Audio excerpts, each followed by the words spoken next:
Super power বা পরাশক্তি। বর্তমান বিশ্বের এই পরাশক্তির অলিখিত তকমাটা এখন পর্যন্ত যুক্তরাষ্ট্রের দখলে। বিশ্ব ক্ষমতায়নের বিস্তার মূল ভূমিকা সামরিক, অর্থনৈতিক ও কূটনৈতিক প্রভাবের। যেমন বিশ্বব্যাপী আমেরিকার সর্বগ্রাসী প্রভাবের মূল ভিত্তি ছিল দ্বিতীয় বিশ্বযুদ্ধের পর তাদের দীর্ঘস্থায়ী সামরিক ও কূটনৈতিক মিত্রতা। কান টানলে যেমন মাথা আসে, তেমনি বিশ্বের অর্থনীতির দেশটি শক্তিশালী অবস্থান তৈরি হয়েছে সময়ের ব্যবধানে। সুপার পাওয়ারের দৌড়ে আমেরিকার সাথে এখন রাশিয়ার বিস্তার দূরত্ব।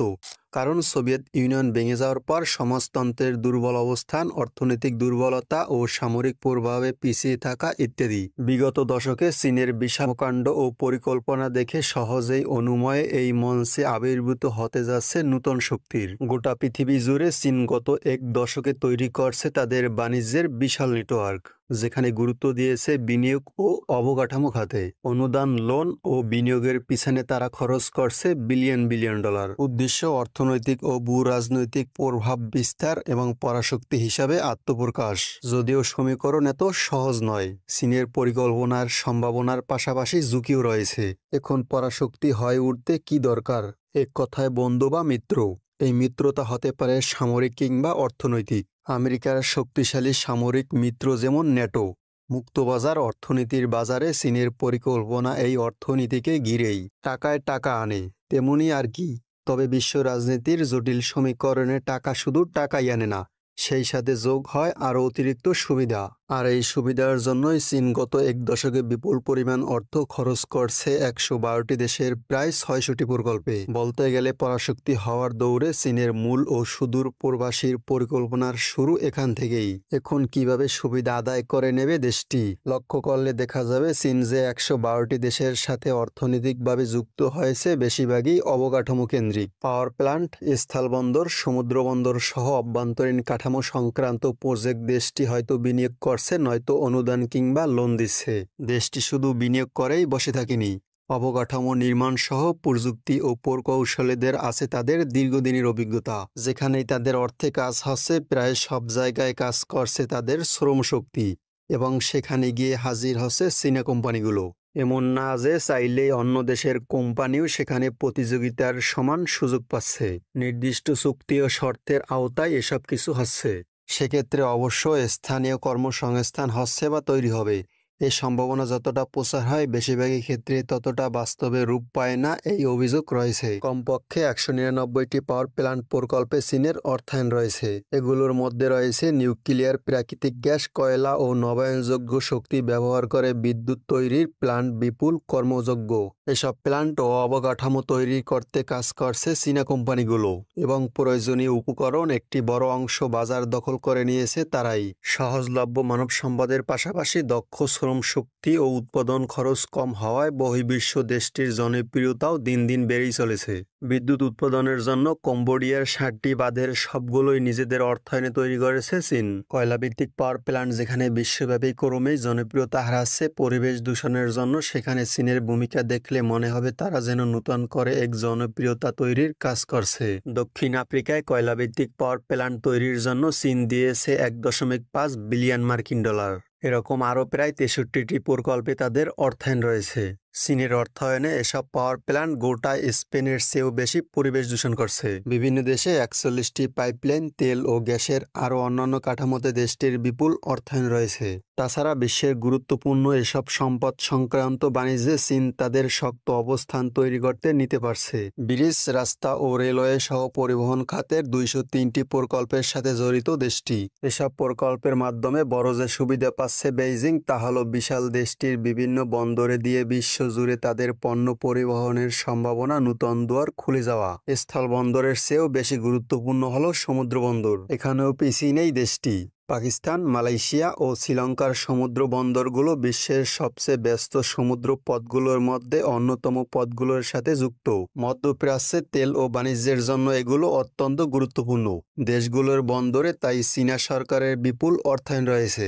চীনের অর্থায়নে চলা প্রকল্পগুলোর বড় অংশই তাদের বেল্ট অ্যান্ড রোড উদ্যোগের অন্তর্ভুক্ত, যা মূলত দেশটির প্রতিবেশীদের ঘিরেই পরিকল্পনা করা। আর চীন বিভিন্ন দেশে প্রচুর পরিমাণ লোন দিয়ে থাকে। লোনের টাকা শোধ করতে গিয়ে হিমশিম খাচ্ছে পাকিস্তান। সেখানে চীন নিজেদের সুবিধা আদায়ের জন্য ব্যবহার করছে ঋণে ফাঁদে ফেলার কূটনীতি। বিলিয়ন ডলারের প্রকল্প নিয়ে তাই নূতন করে ভাবতে হচ্ছে দক্ষিণ এশিয়ার দেশগুলির। এই ঋণের ফাঁদে ফেলা সুবিধা আদায়ের বাস্তব উদাহরণ হচ্ছে শ্রীলঙ্কা। প্রকল্পের মাঝপথে যদি কোনো দেশ অর্থনৈতিক সমস্যায় পড়ে তখন হয়তো ঋণ নেওয়ার ক্ষেত্রে আরও কঠিন শর্তারোপ করা হয়। এসব কারণেই দেশটি হয় ঋণ সমস্যায় আরও বেশি জর্জরিত হয়ে পড়ে, কিংবা প্রকল্পের কাজ মাঝপথেই বন্ধ হয়ে যায় টাকার অভাবে। চীনের এ ধরনের কূটনীতি সমালোচিত হলেও বিশ্বের পরাশক্তি হওয়ার দৌড়ে ভালো মন্দের পরোয়া তারা করছে না। এই যে এত প্রকল্পের অর্থ খরচ, কি লাভ হচ্ছে এতে? উত্তর যদি এখানেও পরিষ্কার না হয় তাহলে সবচেয়ে ভালো উদাহরণ হিসাবে রয়েছে শ্রীলঙ্কা। এখানে চীনের অস্ত্র ছিল ঋণের ফাঁদ। থাম্বানটোটা সমুদ্র বন্দর নিয়ে শ্রীলঙ্কার উচ্চবিলাসী প্রকল্পের জন্য দেশটি যখনই চীনের কাছে গিয়েছে, শ্রীলঙ্কা খালি হাতে ফেরেনি। ঋণের পরিমাণ গিয়ে দাঁড়ায় $1 বিলিয়ন বেশি। বন্দরটিতে কাজ করছে চায়নার হারবার ইঞ্জিনিয়ারিং নামে দেশটির সরকারি মালিকানাধীন একটি প্রতিষ্ঠান।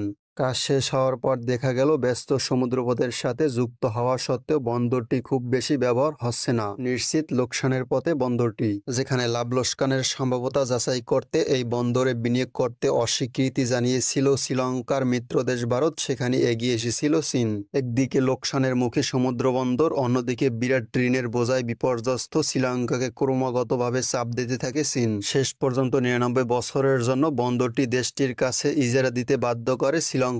বন্দরটি নিয়ন্ত্রণ পাওয়ার পর বেইজিং যে সুবিধা পাচ্ছে তা হলো ভারত থেকে মাত্র 100 মাইল দূরের কৌশলগত অঞ্চলে নিজেদের শক্তি উপস্থিতি এবং গুরুত্বপূর্ণ এই নৌপথে বাণিজ্যিক ও সব রকমের সামরিক উপস্থিতির সহজ সুযোগ। শুধুমাত্র এই একটি কৌশলে দক্ষিণ এশিয়ায় চীন সামরিক উপস্থিতির বৈধ সুযোগ তৈরি করে নিয়েছে, যা ভারতকে চাপে রাখতে তারা কাজে লাগাতে পারে। এক দশক ধরে চীন আফ্রিকায় সক্রিয় ছিল মূলত বাণিজ্যিক ও অর্থনৈতিক উদ্দেশ্যে, কিন্তু সম্প্রতি তারা হার্ন অফ আফ্রিকা খ্যাত ছোট আফ্রিকান দেশ জিবুতিতে প্রথম তাদের সামরিক ঘাঁটি গড়ে তোলে। জিবুতি হল আফ্রিকা মহাদেশের অন্যতম প্রবেশপথ, বিশ্বের 20টি সবচেয়ে দারিদ্র দেশগুলোর একটি। ঠিক সেখানেই চীনের এই অবস্থান এখন আমেরিকার জন্য মাথা ব্যথার কারণ হয়ে দাঁড়িয়েছে। বিদেশে নিজেদের প্রভাব বিস্তারে ভবিষ্যতে আফ্রিকায় আরও কয়েকটি সামরিক ঘাঁটি গড়ে তুলবে দেশটি। চীনের জন্য মহাদেশটি সহজ লক্ষ্য ছিল, কারণ অস্থিতিশীল রাজনৈতিক অবস্থার কারণে পশ্চিমাদের পাশাপাশি আমেরিকাও এখন অর্থ খরচের ব্যাপারে গা বাঁচিয়ে চলে। আর এই সুযোগ লুফে নিয়ে আফ্রিকায় নিজেদের কৌশলগত অবস্থান ধীরে ধীরে জোরালো করছে এশিয়ার দেশটি। বাণিজ্যিক সহযোগিতার পাশাপাশি চীনের সামরিক উপস্থিতি প্রমাণ করে পরাশক্তি হওয়ার দৌড়ে চীনেরা বেশ এগিয়ে যাচ্ছে। দেশটির অর্থায়নে আফ্রিকার বিভিন্ন প্রকল্প, স্বার্থ ও তাদের নাগরিকদের নিরাপত্তার অজুহাতে চীন সেখানে সামরিক কূটনৈতিক আরও বেগবান করছে, যা প্রভাব ফেলছে অস্ত্র ব্যবসা সহ আঞ্চলিক রাজনীতিতে। ভবিষ্যৎ বিশ্ব বাণিজ্যে যারা আমেরিকাকে পিছনে ফেলতে চায় তারা আফ্রিকায় অস্ত্র ব্যবসা এর মাধ্যমে ব্যাপক সফলতা অর্জন করেছে।